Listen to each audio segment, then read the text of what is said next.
learn and be taught to learn from their mistakes, not be punished for their mistakes. Welcome to Healing Politics. My name is Jirongo, and today we're going to go way back into time to figure out why our jail systems are not working as well as they should be. And of course, we're healing, so we're going to look at another perspective of how the jailing system could work. We're going to look at the past and see what worked in the past, and the future, what we can do to prevent some of the things that are actually going on and our jail systems from getting overloaded. Yes. So for today, our topic is the jailing systems.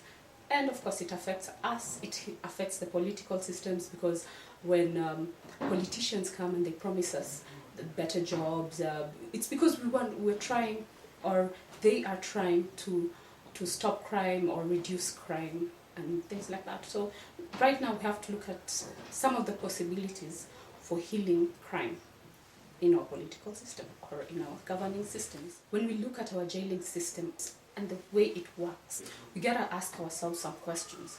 Why is it getting overcrowded? Why is it that many people actually getting more involved in crime instead of less involved in crime? Why jails are being built? It's ridiculous. They should be reduced. Instead, they should be closed down.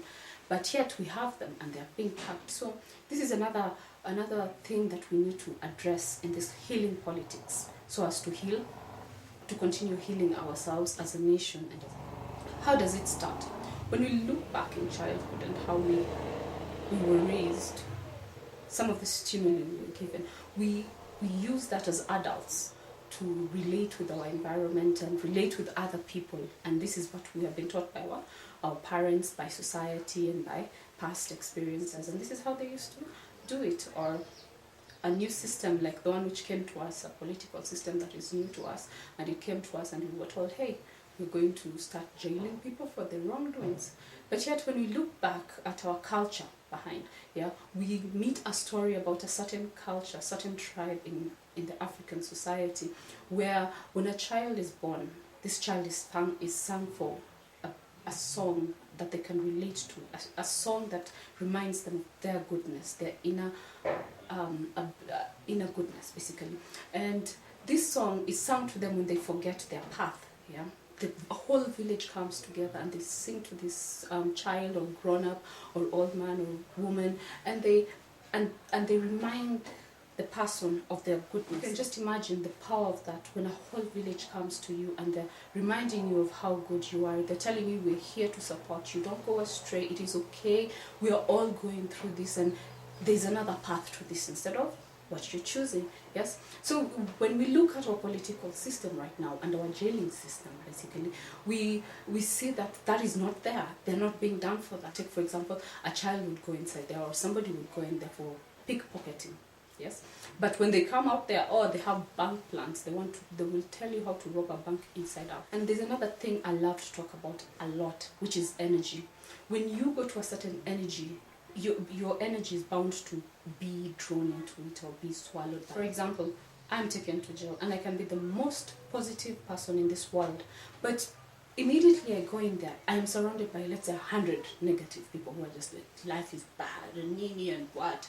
In the long run, I am going to be affected by it, and somehow I'm going to go like, because they're going to tell me about their experiences and it's going to resonate with me. And yes, when we are punished instead of taught to learn from our mistakes, we think that is the way that life is, and we punish instead of teaching. Yes, so that's what they do. When somebody commits a crime, no matter how small or how big, the first thing you're thinking is, take them to jail. So this is not the way we're supposed to think. This does not help anybody. This does not help the convicts. This does not help the people who are actually growing up right now, because we're still teaching the children. And when the children are saying that this is how we handle our cases, and they know no better, of course they're going to do that. And what are we going to be doing? Spiraling down, down, down, down, instead of actually helping the people spiral up towards goodness. I don't deny that there are actually people who went to jail and they came out better. Yet, look, we have to face facts. Jails are being built more and more. There's a problem here, and we need to address this issue. It starts with the parenting. Parenting has to change for humanity to evolve.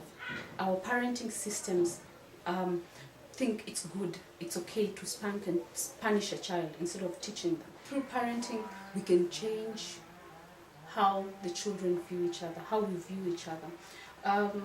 Instead of punishing, let's embrace, let's teach our children to learn from mistakes. These are not mistakes. Let's just change that word today. Today, it's not mistakes. It's a learning opportunity, because nobody comes in here with a book or a manual for this life, yes? So we have to learn to be patient with the children, because the children are the future. And if we teach them that punishment is for mistake, then what are we going to do? We're still going to be putting people into jail, because one, punishment tells you there's something wrong with you. And when you put this mental thought into a child that there's something wrong with them, what do you think? They will just go in front there somewhere in the future and they will do something wrong, yes? Or try to express this thing that they were told not to express, and maybe they will express it in the worst way. Let's take, for example, anger. A child is told, do not get angry, do not express your anger, go to the room and keep there, or I'll beat you up if you don't shut up. And when they are older, they need to express this anger, and they were not taught how to express it healthily. So that's how you end up with children, grown-ups beating their wives and killing their children and doing all sorts of crazy things. When we go back into our cultures and cultures around the world, the many cultures around the world that remind the person of their goodness, you will notice that these cultures, they don't have any jailing systems. You gotta ask why. Yeah? And this is where I went in and I did my research and I looked for them, and I found it. They based on oneness. They realized that the other is just a reflection of them. They realized their oneness, they realized their good nature, and they realized that each person carries both natures. You can carry the good, you can carry bad, and you can carry the balance. So when we realize this as a people, when we see this in ourselves, yes, I have to see it in myself before I can recognize it in another.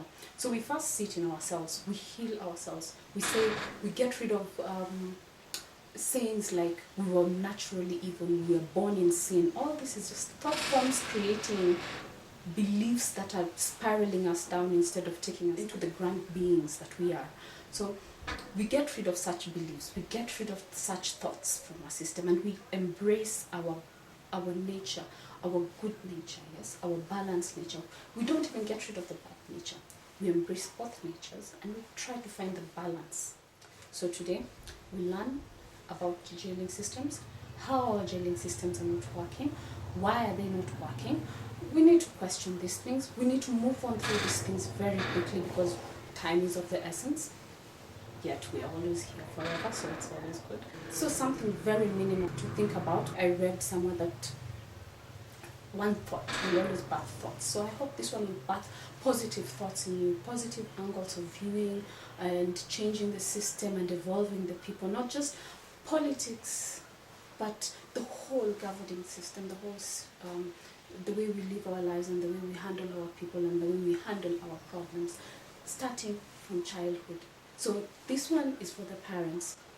I ask that we look at how we're treating our children, how we're handling situations for the sake of the future, for the sake of their future. Because we here right now, we stand as the ancestors, as their ancestors, as the ancestors of their children and their children's children. So it is up to us to take those higher steps as parents now, to teach our children to learn from their mistakes. That they're not even mistakes, like I said. They're learning opportunities, yes, because nobody came in with a manual. That's it for today. I hope you can think about it, expand your mind. Don't just jump into a conclusion and say, oh, but have you seen the rapists and everything? Yes, it starts somewhere. Today, let's think about this. Think about how we can change it. Think about how we're raising our children for the future, because we we are always trying to save the world, but are we saving our children? Are we living crazy children for this world, or are we living sane children who are actually going to continue evolving the world? Yes. So yeah, we need to get rid of these jailing systems, and this is just one of the ways that we're going to discuss, one of the things we're going to discuss. Alright then, if you like this video, please give it a thumbs up, and don't forget to subscribe to my channel so that you can be getting more and more of these Healing Politics episodes.